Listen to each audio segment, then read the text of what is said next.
Okay, here is the hill. So there was a little bit of controversy here. So when we tried to do this, the hill was in an ungraded state, and it was as we would normally test the hill with all of the four-wheel drives.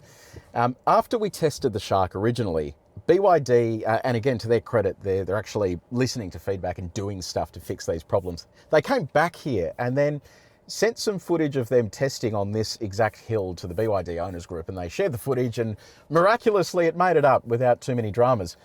The thing they forgot to mention is, for some reason, and I don't know why, they regraded the hill, and it was basically completely compact. And prior to them releasing that footage to the owners group, we were here with the Prado, and I saw the hill. I'm like, geez, the Prado basically walked up, could have gone up in reverse. Like it was so easy to go up. It was basically just like tarmac. So I had to then chop it up a bit with the Prado to get it looking interesting. Otherwise it would be the most boring footage in the world. So now the hill is back to the state where it was previously. I'll be curious to see how this now goes. So what we'll do first, I'll put this, and again, I went through a lot of the feedback that people had here. We initially deduced that it could be a torque issue due to the incline of the hill. That turned out to probably not be the case. And then they thought it was drive modes, and I didn't use sand mode, even though it's not sand. So I'm now going to go through all of the modes in hybrid, in electric. I'm just going to give everything a crack here. So let's start off in mountain land.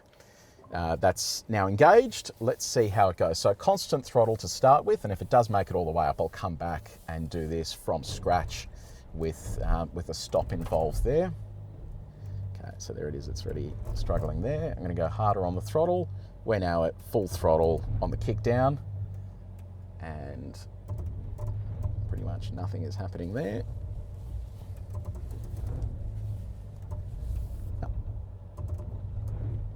Nothing there at all. Okay, so I'm gonna roll back down. What we'll do now is move to the next mode. And again, this is in hybrid EV mode at the moment. Next mode is Snowland. So we'll give this a shot. So again, constant throttle. Coming up.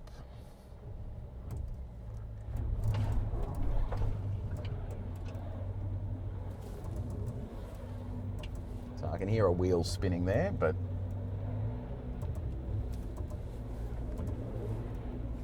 not having any success at all. All right, go back down. Digging ourselves a little hole there. All right, so next up we will try sand mode. This is the mode that everyone suggested we try. So we'll give this one a crack, see how this goes.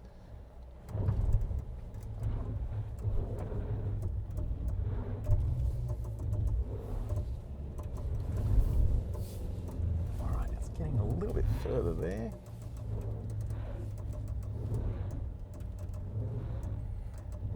But again, it's just coming to a stop here. I can see the traction control doing its thing, but we're not getting any further up there, so we'll come back down.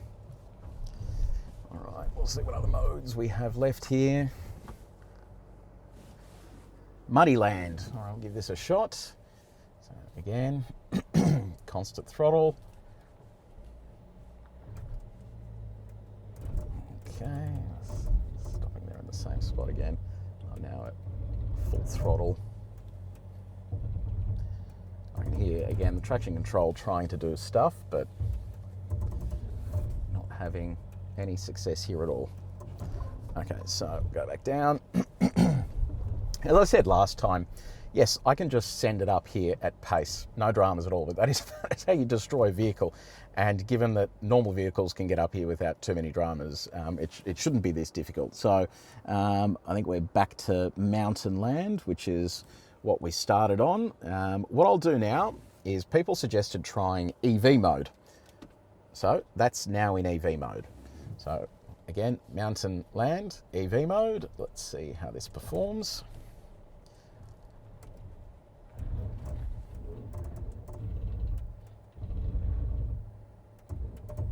Really any better there. And if I hit the kick down, no, it doesn't switch the internal combustion engine on, but that's not even really moving at all there. So we'll come back down and cycle through to the next mode, which is Snowland. So again, keeping it in EV mode. And we'll see how this goes.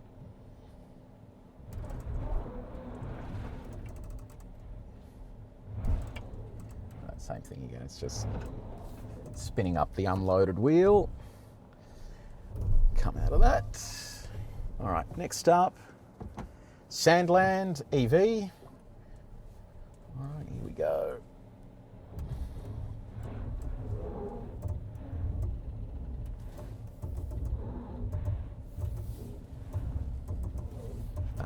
Donuts there. All right, and last mode to test there is Muddyland. Again, still in EV. Give this one more shot.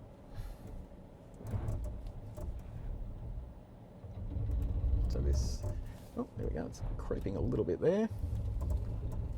Go.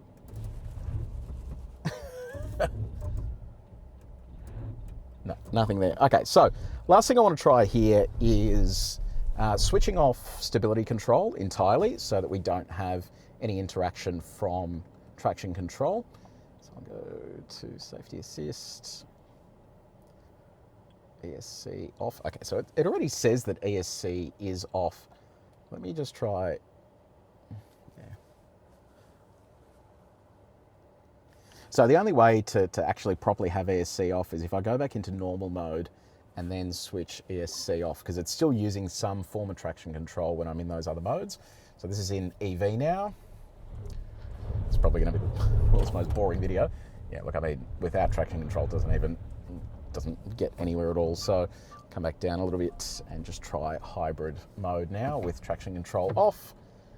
Okay, here we go. No, same thing again. So, all right, I'm quite happy and satisfied now to deduce that this is, I don't know. Look, I think, yes, it's probably partly a traction control issue, but I think it is mainly an issue of not having a lock differential or not having the ability to simulate a lock differential, because with even just a rear diff lock, it would be sufficient to get this where it needs to go. You're also having the issue of having so much torque getting sent to those motors suddenly that you don't have the ability to multiply that torque through a low range transfer case.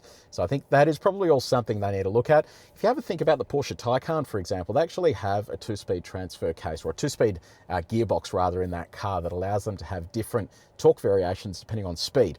And I think that is something that they could fit into this to simulate a low range, and it would help fix some of these issues. But yeah, no matter which mode I tried here, I tried everything there. It hasn't assisted this vehicle in being able to get up what is a fairly unchallenging bit of off-road terrain. So let's head to the circular track and let's give our trailer dyne another crack. Hey everyone, sorry to interrupt. So last night, we're shooting this over 2 days, we got a software update, and one of the software update items was improved off-road performance. So I was like, fantastic, all right, we'll give that a crack. So we've applied that, and I just spent the last sort of 30 minutes doing all the testing that we did again yesterday to try and get up this hill with the improved performance. And to be honest, it really didn't make that much of a difference. It just ended up doing all the same stuff. What it did change though that was visual is here ahead of the driver, instead of calling it land, so like mud land, sandy land and snow land, it's now just mountain, mud, sand and snow. So they're all just sort of normal names. The function of them though doesn't appear to really change all that much. I tried it in HEV mode and EV mode as well. Battery was at 70%. Like, just tried everything. It really didn't make that big of a difference. So I just wanted you guys to know that we've tested it prior to the software update and post software update as well. And that was version 1.1.0, I believe.